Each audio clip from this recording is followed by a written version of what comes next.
భారతదేశంలోని ఉన్న మట్టిని, పిడికెను మట్టిని తీసుకొనిరా. ఎందుకు, ఏం చేస్తావు ఆ పిడికెను మట్టితో అంటే, ఆ పిడికెను మట్టిని నా నుదుటి పైన రాసుకుంటా అని చెప్పి అరిస్టాటిల్ చెప్పడం జరిగింది. అలాంటి గొప్ప దేశం మన భారతదేశం, అలాంటి గొప్ప దేశం మన భారతదేశం. అలాంటి భారతదేశంలో పుట్టిన మనం ఇంకెంత గర్వపడాలి. ఒక విషయం అయితే భారతదేశంలో మట్టి, రెండో విషయం ఏంటంటే గంగాజలం. గంగాజలం, అతి పవిత్రమైన గంగాజలాన్ని ఒక గ్లాస్ లో తీసుకొని రా నా కోసం అని చెప్పాడు. ఇక మూడో విషయం వచ్చేసి భాగవతం. భాగవతం అనే పుస్తకాన్ని కూడా నా కోసం తీసుకొని రా అని చెప్పి అరిస్టాటిల్ అలెగ్జాండర్ కోరడం జరిగింది. ఇంకో విషయం నాలుగో వచ్చేసి భగవద్గీత. ఐదో విషయం వచ్చి ఈ భగవద్గీత, భాగవతంలో ఎన్నో సూక్ష్మాలు ఉన్నాయి, ప్రపంచాన్ని జయించే సూక్ష్మాలు ఉన్నాయి, ప్రపంచానికి ఆధ్యాత్మిక నాలెడ్జ్ను పంచే విషయాలు ఉన్నాయి. సో అవన్నీ నాకు అర్థం చేయించాలంటే ఒక చక్కటి గురువుని తీసుకొని రా అని చెప్పి అరిస్టాటిల్ అలెగ్జాండర్ని కోరడం జరిగింది. సో ఈ సభాముఖంగా తెలియజేయడం ఏమంటే, ఏ దేశం ఎగినా ఎందుకు కాలినా ఈ యొక్క పాట మనకు గురుజాడ అప్పారావు గారు రాశారు. అదేవిధంగా ఏ దేశం వెళ్ళినా ఎక్కడ వెళ్ళినా మనం భారతీయులం. సో మన ఈ భారతీయ భూమిపైన నిర్మించిన మనందరం ఎప్పుడు గర్వపడాలి, గర్వించే విధంగా జీవించాలి, గర్వించే విధంగా పాలించాలి, గర్వించే విధంగా ప్రజలను సుఖశాంతులతో చూసుకోవాలని మీ అందరినీ రిక్వెస్ట్ చేస్తున్నాం. ఇప్పుడు సభ పైన కూర్చున్న మన ప్రజాప్రతినిధులను, అదేవిధంగా మన ఎంపీపీ గారిని వారి యొక్క సభను ఉద్దేశించి మాట్లాడాల్సిందిగా కోరుతున్నాం.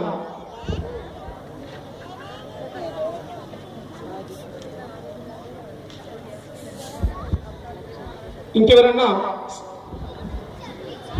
ఇప్పుడు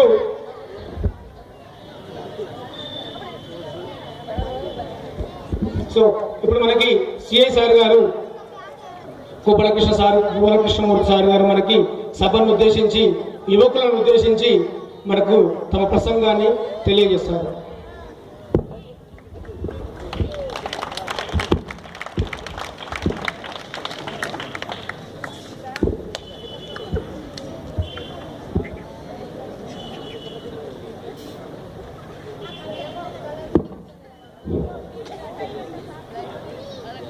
ఈరోజు మన దేశం యావత్తు యువజన దినోత్సవంగా జరుపుకుంటుంది. జనవరి 12 నాడు స్వామి వివేకానందుడు జన్మించినందున అంతటి గొప్ప మహానుభావుని జన్మదినాన్ని పురస్కరించుకొని దేశం యావత్తు ఈరోజు నేషనల్ యూత్ డేగా జరుపుకుంటున్న శుభ సందర్భంలో ఇంత గొప్ప కార్యక్రమాన్ని చేపట్టిన ఇంజాపూర్ పీపుల్స్ వాయిస్ ఐపీవి నిజంగా వీరిని ఎంతో అభినందించాల్సిన అవసరం ఉంది. ఇంత గొప్పటి కార్యక్రమానికి వచ్చేసిన గ్రామ సర్పంచ్ దయానంద్ గౌడ్ గారికి, ఎంపీపీ హరిత గారికి, ఇతర పెద్దలకు, ఈ కార్యక్రమాన్ని నిర్వహిస్తున్న ఐపీవి బృందానికి, విచ్చేసిన యువతీ యువకులు, పెద్దలు అందరికీ కూడా నా శుభాభినందనలు. అందరికీ తెలుసు, స్వామి వివేకానందుడు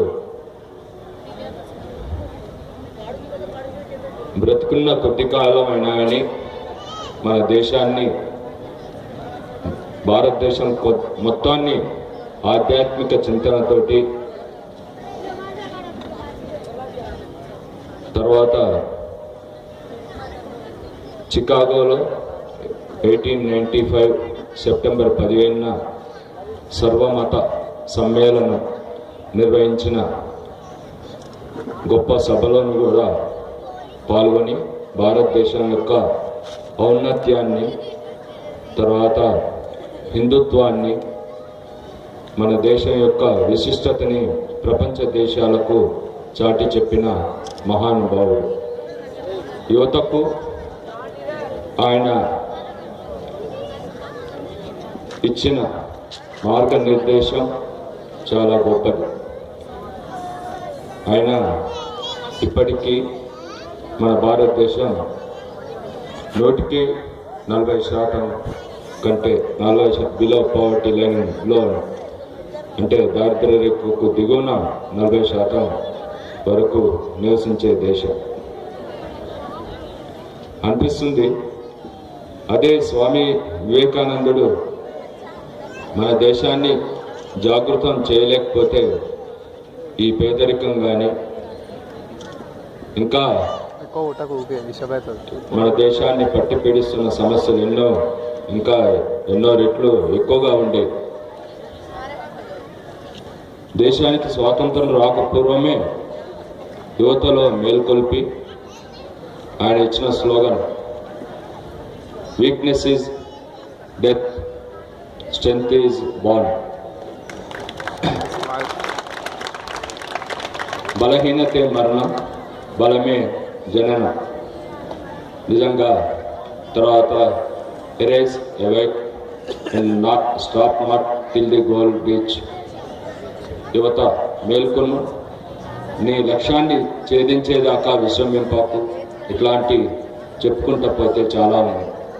ఇప్పటికి కూడా యువతకు ఆయన ఇచ్చిన సూక్తులు కానీ మార్గనిర్దేశం కానీ చాలా చెప్పాలంటే మాటలు సరిపోవు.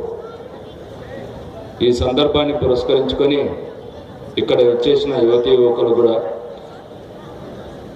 ముందు మీ గ్రామాన్ని అభివృద్ధి దిశగా పయనింపజేస్తూ ఇప్పుడే సర్పంచ్ గారు కూడా చెప్పడం జరిగింది. ఎటువంటి సమస్యలు వచ్చినాయని పోలీస్ స్టేషన్కి వస్తే కొద్దిగా పెండింగ్లో పెట్టాలని, తప్పకుండా మీ యొక్క రిప్రజెంటేషన్ని తప్పకుండా నేను ఇక్కడ ఉన్నంత వరకు తప్పకుండా గ్రావిటీని బట్టి తప్పకుండా పెండింగ్లో పెట్టి సాధ్యమైనంత వరకు కౌన్సిలింగ్ ద్వారా సమస్య పరిష్కారం అయ్యేటట్లు మా వంతు సహకారాన్ని మేము పూర్తిగా అందజేస్తాం. అదేవిధంగా గ్రామాల్లో కొన్ని సమస్యలు, డెవలప్మెంట్ యాక్టివిటీస్ అట్లాంటి సంబంధించి మీ గ్రామ ప్రజాప్రతినిధులు చూసుకుంటారు. చట్ట విరుద్ధ కార్యక్రమాలు కానీ ఏదైనా చట్ట వ్యతిరేక కార్యక్రమాలు కానీ అటువంటి వాటికి ఇంజాపూర్ గ్రామంలో తావు లేదనేది మీరు చాటి చెప్పాల్సిన బాధ్యత మీ మీద ఉంది. ఎటువంటి కార్యక్రమాలు, అటువంటి అనైతిక కార్యక్రమాలు ఏమున్నాయని తప్పకుండా తెలియజేసి చట్టం దృష్టిలో వారిని దోషులుగా నిలపాల్సిన బాధ్యత కూడా యువతరం మీద ఉంది. ఈ యువజన దినోత్సవాన్ని పురస్కరించుకొని ప్రతి ఒక్కరు కూడా దాన్ని పాటిస్తారని, అదేవిధంగా చదువుల్లో తర్వాత మిగతా అన్ని రంగాల్లో యువత ముందుండి గ్రామాన్ని, రంగారెడ్డి జిల్లాలోనే కాదు యావత్ తెలంగాణ రాష్ట్రంలో, భారతదేశంలో కూడా ఒక పేరు ప్రఖ్యాతులు తీసుకొచ్చే విధంగా చాటి చెప్తారని, ఈ రోజుతోటి దానికి నాందిగా మీరు మొదలు పెడతారని ఆశిస్తూ ఈ అవకాశం ఇచ్చిన ప్రతి ఒక్కరికి కృతజ్ఞతలు తెలియజేసుకుంటాను. Thank you.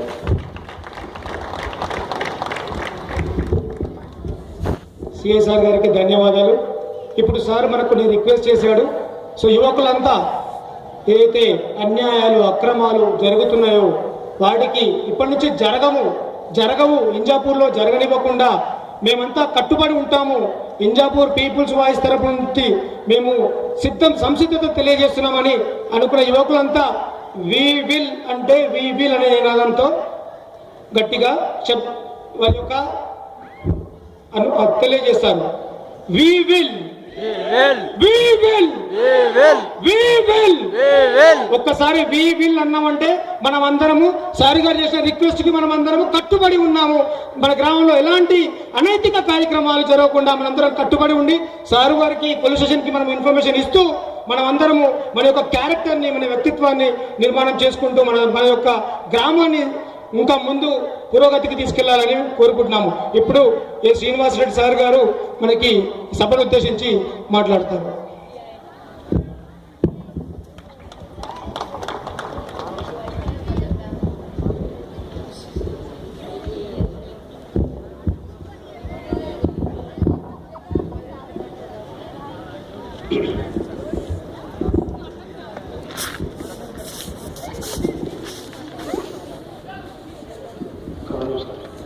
వేదిక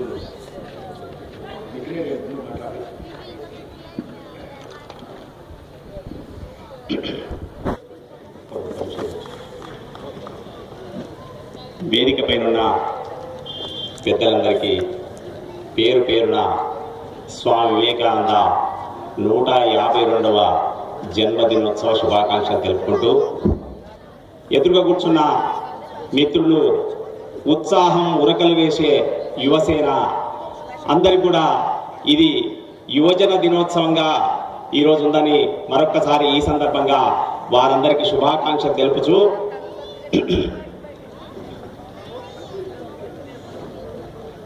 భరత జాతికి పుణ్యాల పంటవాడు, భరత జాతికి పుణ్యాల పంటవాడు, చరిత గీతికి చైతన్య స్వరము వాడు, తరతరాలకు స్ఫూర్తి ప్రదాతవాడు, సుందరుడు వివేకానందుడతడు, సుందరుడు వివేకానందుడతడు.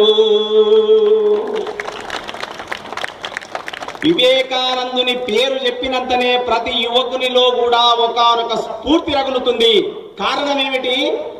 అతడు ఎంతో గొప్ప మేధావి.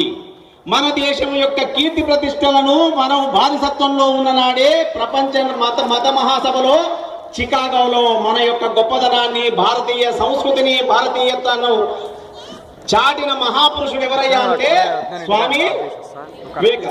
నూరేళ్ల నాడువా నూనూగు మీసాల వాడు నాటిన తోట వాడలేదు, వందేళ్ల నాడువా హిందూ సుధాంసుండు కురిసిన వెన్నెలల్ మలగలేదు.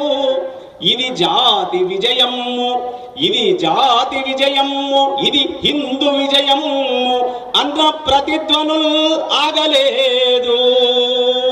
ఆ విశ్వమత మహాసభలో 26వ వక్తగా ఇతన్ని పిలిస్తే పోవాలనా వద్దని ఆలోచిస్తూ పోయి ఒక్కసారి నిలబడి, ఓ అంతప్పటిదాకా లేడీస్ అండ్ జెంటిల్మెన్ అని మాట్లాడిన మిగతా మత పెద్దలందరినీ ఆ మాటలు కాదని తాను అమెరికా దేశపు సోదరీమణులారా అని ఒక్క మాట అనగానే 5 నిమిషాల సేపు అందరు నిలబడి చప్పట్లు కొట్టించుకున్న మహానుభావుడు ఎవరయ్యా అంటే స్వామి వివేకానంద. స్వామి వివేకానంద.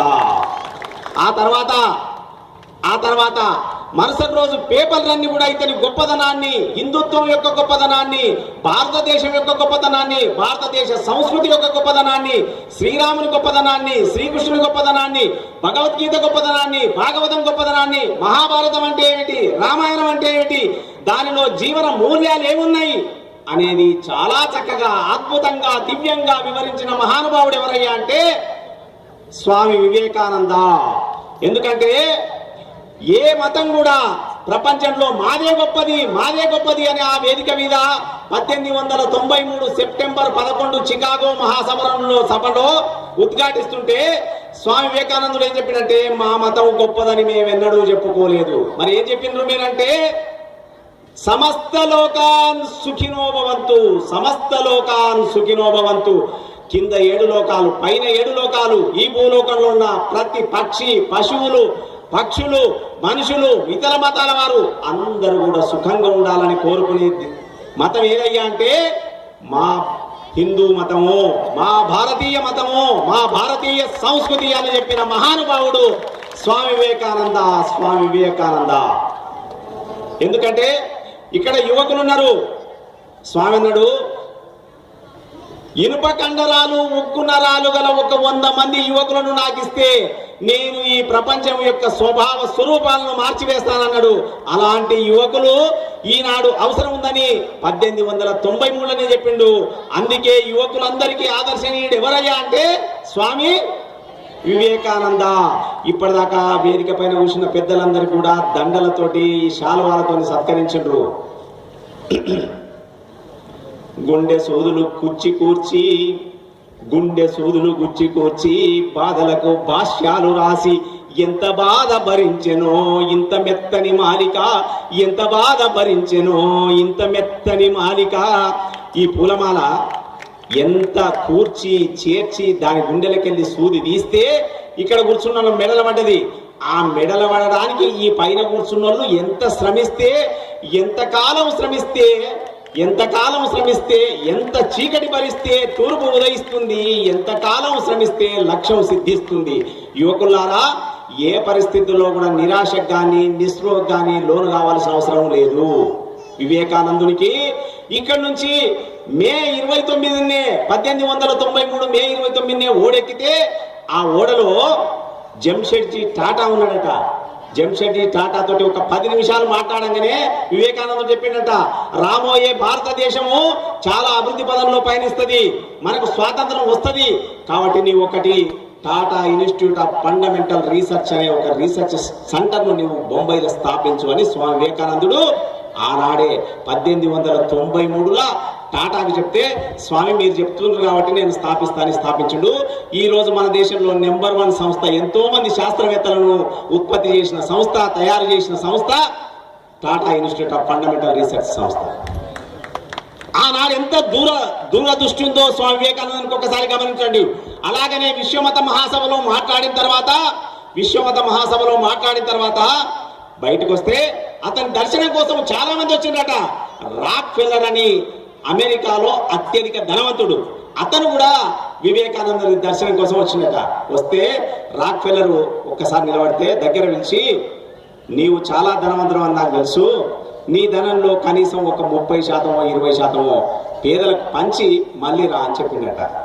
ఆ రాక్ ఫెల్లర్ అనుకున్నట, నేను ఏదో గొప్ప వ్యక్తి చూద్దామని వస్తే నా ధనాన్ని మొత్తం మందికి పంచమంటాడు, ఇదేమిటి అని బయటికి పోయినట. ఆ రోజు రాత్రి నిద్రపోతే అతనికి నిద్ర రాలేదట. తన ధనంలో కొంత భాగం తప్పనిసరిగా పంచవాలి అనుకున్నట. తెల్లారు ఒక వారం రోజుల్లో అన్ని ట్రస్టులకు విద్య కోసం 20% ఇచ్చి మళ్ళీ వివేకానందం చూడడానికి ఒక వారం రోజుల్లోనే వచ్చినట్ట. వచ్చి, నేను 20% ధనాన్ని పేదలకు పంచిన అంటే చాలా మంచి పని చేసినావు, ఇది నీకు, నీ కుమారులకు, నీ వంశానికి కీర్తి వస్తుంది. ఎవరికైతే ధనం ఉందో వాళ్ళు త్యాగ గుణంతో ఉంటేనే అది రాణిస్తుంది, లేకపోతే త్యాగ గుణం లేకపోతే రాణించదు అని చెప్తే అందరూ చాలా ఆనందపడ్డారట.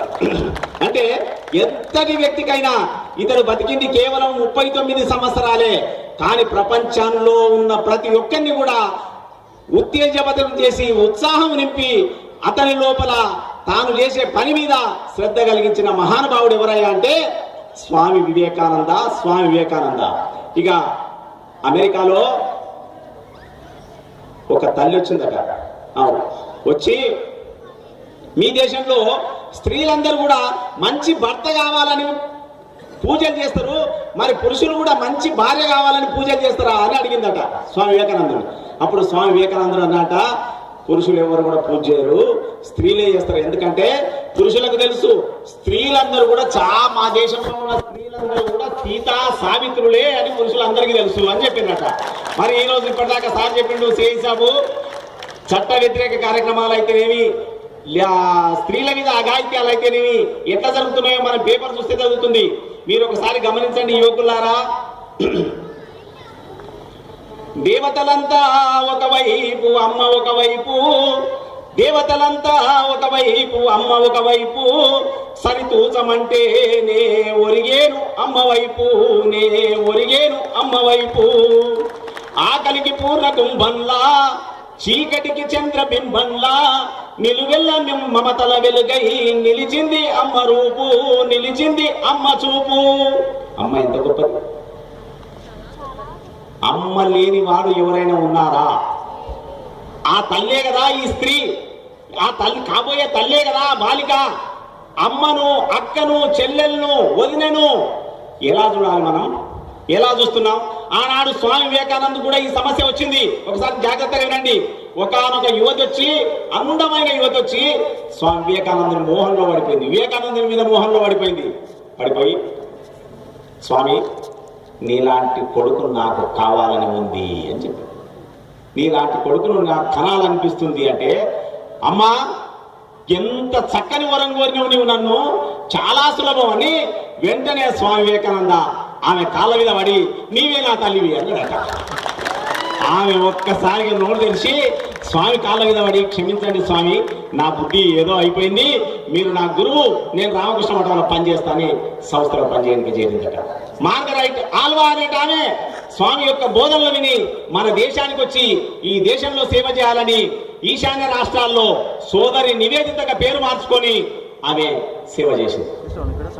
ఎంతో మంది విదేశీయులు, ఎంతో మంది మన దేశీయులు ఈ స్వతంత్ర ఉద్యమం నడపడానికి ఎందరెందరో బతుకు బంధాలు బాపుకొని, ఎందరెందరో బతుకు బంధాలు బాపుకొని భారతావని దాస్య బంధనాలు తెంచారు.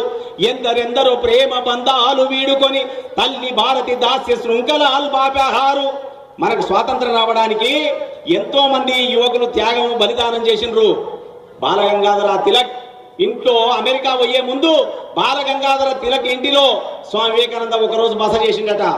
ఆ చికాగోలో స్వామి వివేకానంద ఇలా మాట్లాడని పేపర్లు రాగానే చాలా ఆనందపడిపోయిన వ్యక్తి స్వరాజ్యం నా జన్మ హక్కని నినాదించిన బాలగంగాధర తిలక్. అలాగే 1902లోనే స్వామి వివేకానంద జూలై 4లో నిర్యాణమైండు. 1905లో నీకు స్ఫూర్తి ఎవరయ్యా అని నోబెల్ బహుమతి గ్రహీత రవీంద్రనాథ్ ఠాగూర్ అడిగితే నాకు స్ఫూర్తి, నా శాంతినికేతనకు స్ఫూర్తి స్వామి వివేకానంద అని చెప్పినాడట. మహాత్మా గాంధీని నీకు ఇబ్బంది అయినప్పుడు ఏం చేస్తామని అడిగితే నాకు ఇబ్బంది అయినప్పుడు, నిరాశ వచ్చినప్పుడు, నిస్పృహ వచ్చినప్పుడు నేను భగవద్గీత చదువుతా, స్వామి వివేకానంద సాహిత్యం చదువుతా అని చెప్పినాడట. కాబట్టి మనకు ఇక్కడ కూర్చున్న వాళ్ళని నేను అనుకుంటున్నా, అందరూ కూడా స్వామి వివేకానంద గురించి విన్న వాళ్ళే కానీ చదివిన వాళ్ళు తక్కువ ఉండొచ్చు. యువతులకు పెద్దలకు నేను చేసే విజ్ఞప్తి ఏమిటంటే తప్పనిసరిగా స్వామి వివేకానంద యొక్క సాహిత్యం చదవాల్సిన అవసరం ఎంతో ఎంతో ఎంతో ఉంది. ఇంతకు పూర్వమే భాగవతం గురించి, భగవద్గీత గురించి మిత్రులు చెప్పినాడు. భగవాన్ శ్రీ సత్యసాయి బాబు ఏమన్నాడంటే, స్వామి గీత చదివితే ఏమైతుంది అని అడిగినట స్వామిని. అప్పుడు స్వామి ఏమన్నాడంటే, బంగారు నీ గీత మారుతుంది అన్నాడు. భాగవతం వింటే ఏమైతుంది స్వామి అని అడిగినట్ట స్వామిని. భాగవతం వింటే బాగవుతావురా అన్నాడట. అంటే దాంట్లో ఎంత ఉన్నాయో, ఎంత గొప్పదనం ఉందో, ఈ జీవితానికి సంబంధించింది, ఈ లోకానికి సంబంధించింది ఎంత జ్ఞానం ఉందో ఒక్కసారి ఆలోచించండి. పురాణాలు గాని ఆచారాలు గాని ఇక్కడ ఎంతో చక్కగా ముగ్గేసిండ్రు. వచ్చిన అతిథులు చాలా మంది గమనించి ఆనందపడుతున్నారు, నేను చూశాను. ఈ ముగ్గు ఈనాడు కాదు నాయన వేసింది, మీరు ముగ్గుల పోటీలు వెళ్తుండ్రు అని కూడా తెలిసింది యువకులు. వాళ్ళందరికీ నా శుభాకాంక్షలు. ఎందుకంటే art is long, life is short. ఈ ముగ్గేసే ఆర్ట్ ఎప్పటిది అనుకుంటున్నారు మీరు? అయోధ్యలో రాముల వారు ఇడిచిపెట్టి భరతుడు రాజ్యం వెళ్తుంటే లంకలో రామరాసురుణ్ణి రాముల వారు సంహరిస్తే అయోధ్యలో అందరి ఇంటి ముందు కూడా ముగ్గులేసి రంగవల్లులు తీర్చిదిద్దిందట. అంటే ఎన్ని వేల సంవత్సరాల నుంచి ముగ్గులు వేసుకుంటూ వస్తున్నారో ఒకసారి ఆలోచించండి తల్లులు. ఈ కళ ఎట్లా నడుస్తూ వస్తుందో. అలాగే నిన్న మొన్న ఆటల పోటీలు జరిపినామని కూడా చెప్పిండ్రు. స్వామి వివేకానంద చెప్పినట్టు ఆటల గురించి, దీంట్లో ఎవరికైనా చదువు రాకున్నా ఏం బాధ లేదు, ఫుట్బాల్ మంచిగా ఆడగలిగితే నేను సంతోషపడతా అని చెప్పిండట. కబడ్డీ మంచిగా ఆడగలిగితే నేను సంతోషపడతా అని చెప్పిండట. ఆటలు కూడా యువకులకు చాలా చాలా అవసరం. ఒక వ్యక్తి స్వామి వివేకానందానికి వచ్చినట, వచ్చి మనం చర్చిద్దాం రా, నీది గొప్పదో నాది గొప్పదో మతం అని చెప్పినట్ట. మనం చర్చించే ముందు మొదలు మల్ల యుద్ధం చేద్దాం, ఎవరు ఓడిపోతే వాళ్ళు ఓడిపోయినట్టు అని చెప్పినట్ట. అంత బలంగా ఉండేవాడు స్వామి వివేకానంద. నాకు తెలుసు ఇక్కడ ఉన్న యువకులు ఈ రోజు ఎంతమంది సూర్య నమస్కారాలు చేస్తున్నారో నాకు తెలియదు, చేయాల్సిన అవసరం ఉంది. కాకపోతే ఎంతమంది ధ్యానం చేస్తున్నారో తెలియదు, ధ్యానం చేయాల్సిన అవసరం ఉంది. ధ్యానంలో శక్తి ఉంది. స్వామి వివేకానందుడు ధ్యానం చేస్తున్నప్పుడు ఒక పాము వచ్చినా కూడా ఏం కదలలేదు, ఆ పాము అతనికి నీడ పట్టిపోయిందనేది ఇంతకురం పిల్లాడు మాట్లాడుతూ చెప్పాడు. అలాగే ఎందుకంటే శరీరం దృఢంగా ఉంటే మనస్సు దృఢంగా ఉంటది, మనస్సు దృఢంగా ఉంటే ఆలోచనలు దృఢంగా ఉంటాయి, ఆలోచనలు దృఢంగా ఉంటే ఆరోగ్యమైన నిర్ణయం తీసుకుంటావు. ఎప్పుడైతే ఆరోగ్యమైన నిర్ణయం తీసుకుంటామో అది మనకు అభివృద్ధి పదంలో మనం పయనిస్తాం. ఇంటికైనా అభివృద్ధి అవుతుంది, సమాజానికైనా అభివృద్ధి అవుతుంది, దేశానికైనా అభివృద్ధి అవుతుంది. కాబట్టి తల్లులకు లేకపోతే పిల్లలకు ఎవరికైనా చెప్పేది ఏమిటంటే చదువుతో పాటుగా సంస్కారం కూడా చాలా ముఖ్యం. సంస్కారం ఎక్కడి నుంచి వస్తుంది? ఇంటి నుంచే ప్రారంభమవుతుంది. పంతుల్లే పాఠశాలల్నే అన్ని నేర్పరు, ఇంట్లో కూడా అవసరము, చెప్పాల్సిన అవసరం ఉంది. స్వామి వివేకానంద అమెరికా నుంచి వచ్చిన తర్వాత చెన్నైలో ఓడ దిగిండట. ఓడ దిగిన తర్వాత ఆ ఇసుక ఉంటది కదా, ఆ ఇసుకల పడి పొలరాడి ఆ మట్టిని ముద్దు పెట్టుకున్నాడట. ఏమిటి, ఎందుకు ఇట్లా చేస్తున్నావు అని అడిగితే అప్పుడు చెప్పింది, నేను అమెరికా నుంచి, భారతదేశం నుంచి అమెరికా పోయేటప్పుడు నా దేశం మామూలు దేశం అనుకున్నా. ఆ దేశాలు Germany, Japan, Germany, London, France, America అంతా తిరిగి వచ్చిన తర్వాత నా దేశం స్వర్గసీమ అని తెలుసుకున్నా అని చెప్పినాడట. అందుకు నా దేశాన్ని ముద్దిస్తుకుంటున్నా అని చెప్పినాడట. ఎంత గొప్ప వ్యక్తి, ఎంత గొప్ప వ్యక్తి. మరి మనం ఏం చేస్తున్నామో ఒక్కసారి ఆలోచించండి. ఈ సమావేశాలు ఈ ప్రతి సంవత్సరం జనవరి 12ను జరుపుకున్నాం. ఎందుకంటే మనలో నూతన ఉత్సాహం నింపుకోవడానికి. విజయము కోరి విసుగును వీడి విరామ మెరుగక పని చేయాలోయ్, అసాధ్యమనునది అసలే లేదని చరిత్ర నేర్పదే పవిత్ర పాఠం. అసాధ్యం అనేది ఉందా? అసాధ్యం అనేది లేదు. కాకపోతే నీ మనసులోనే ఉంది, దాన్ని తీసేయి. చక్కని గట్టి సంకల్పం చేసుకో. ఎంతో శక్తి అంతర్లీనంగా నీ లోపలనే ఉంది. నీవు దివ్యాత్మ స్వరూపుడవు, నీలో అంత శక్తి ఉందని చెప్పిన వ్యక్తి స్వామి వివేకానంద. ఎందుకంటే అణువు చిన్నదే దానికి అమిత శక్తి ఉందిరా, అణువు చిన్నదే దానికి అమిత శక్తి ఉందిరా, విత్తు చిన్నదే దానికి సత్తు ఎంతో ఉందిరా. నేను చిన్నవాణ్ణి, నేనేం చేయగలను, నేనేం చేయలేను అని ఎవరు అనుకోవాల్సిన అవసరం లేదు. మనము ఎవరు ఏ పని చేస్తున్నా ఆ పనిని శ్రద్ధగా, ప్రేమతోని, ఆనందంతోని పూర్తిగా డెడికేట్ అయి పనిచేస్తే తప్పకుండా మనం అనుకున్న పనిలో విజయం సాధిస్తాం. అనుకున్న పనిలో విజయం సాధించడమే మన దేశానికి అభివృద్ధి బాటలో పయనించడానికి కారణమవుతుంది. కాబట్టి అనగననగ రాగమతి చైల్లుచునుండు తినగ తినగ వేపతీయనుండు సాధనమున పనులు సమకూరు ధరలోన. ఒక సాధన చేతనే ఏదైనా సాధ్యమవుతుంది. స్వామి వివేకానంద 1898లో కేవలం 10-15 మంది యువకుల చేత రామకృష్ణ మిషన్ ప్రారంభం చేసిండు. 1898లో ప్రారంభించినప్పుడు 99లో ప్లేగు వ్యాధి కలకత్తా నగరంలో వస్తే ఆ 20-15 మంది యువకులే మొత్తం సేవ చేసిండ్రు. ఇక్కడ చూస్తే యువ రక్తం ఈ గ్రామంలో తొణికిసలాడుతుంది. దానికి సర్పంచ్ గారు కూడా చాలా శ్రద్ధ తీసుకొని ఇట్లాంటి మంచి కార్యక్రమం నిర్వహించినందుకు వారిని కూడా నేను ఈ వేదిక మీద నుంచి అభినందిస్తున్నా. ఎందుకంటే యువకులకు మార్గదర్శనం చేయాల్సింది పెద్దలు. పెద్దల వల్ల యువకులు ఏదైతే మార్గదర్శనం పొందుతారో దానివల్ల దేశం బాగుపడుతుంది, అతను బాగుపడతాడు, కుటుంబం బాగుపడుతుంది, వాడ బాగుపడుతుంది, సమాజం బాగుపడుతుంది.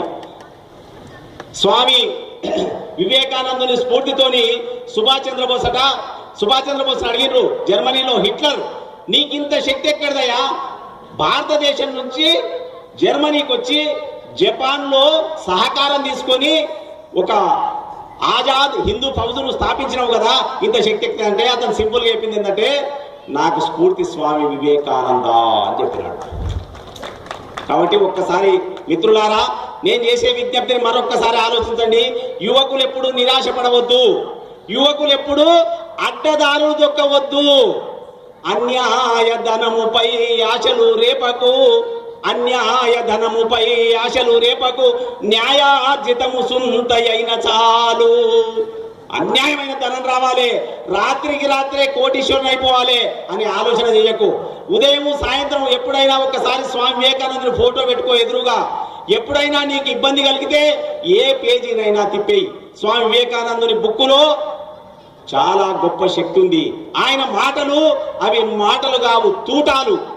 మన లోపల ఉండే అంతర్లీనంగా ఉండే శక్తిని బయటికి తీసే శక్తి ఉన్నవి స్వామి వివేకానందుని మాటలు.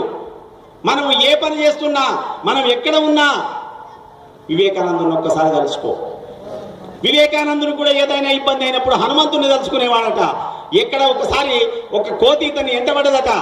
అరే హనుమంతుడు నా ఎంట ఉన్నాడు కదా, నేను ఎందుకు భయపడి పారిపోవాలని ఎంటికి తిరిగి ఎదురు పడితే అది పారిపోయిందట. కాబట్టి మనము చేస్తున్న పనిలో సరి అయిన ఆలోచన చేసి మనం సరి అయిన అతన్ని రోల్ మోడల్గా ఎన్నుకుంటే, ఎంతో మంది రోల్ మోడల్గా ఎన్నుకుంటా ఉన్నారు ఈరోజు. అట్లాంటి రోల్ మోడల్స్ వద్దు. మనకు చరిత్రలో పురుషులు ఉన్నారు, మహానుభావులు ఉన్నారు. వాళ్ళని రోల్ మోడల్గా తీసుకుంటే మనం ఎలా ఆలోచిస్తే అలా తయారవుతామంట. గొప్ప గొప్ప వారంతా స్వయం కృషితో పట్టుదలతో పైకి వచ్చిన ఒకనాటి సామాన్యులే. స్వామి వివేకానంద కూడా మనలాంటి సామాన్య యువకుడు తన గురువు యొక్క ఆశీస్సుల చేత తాను ఒక పంతా ఎంచుకొని ఈ దేశానికి మార్గదర్శిక, యువకులకు ఒకనొక చుక్కానిగా మనల్ని సరి అయిన బాటలో నడిపిన ఆ మహానుభావుని ఈ జన్మదినోత్సవ సందర్భంగా మరొక్కసారి స్మరించుకుంటూ అసతోమా సద్గమయ తమసోమా జ్యోతిర్గమయ మృత్యోర్మ అమృతంగమయ ఓం శాంతి శాంతి శాంతి.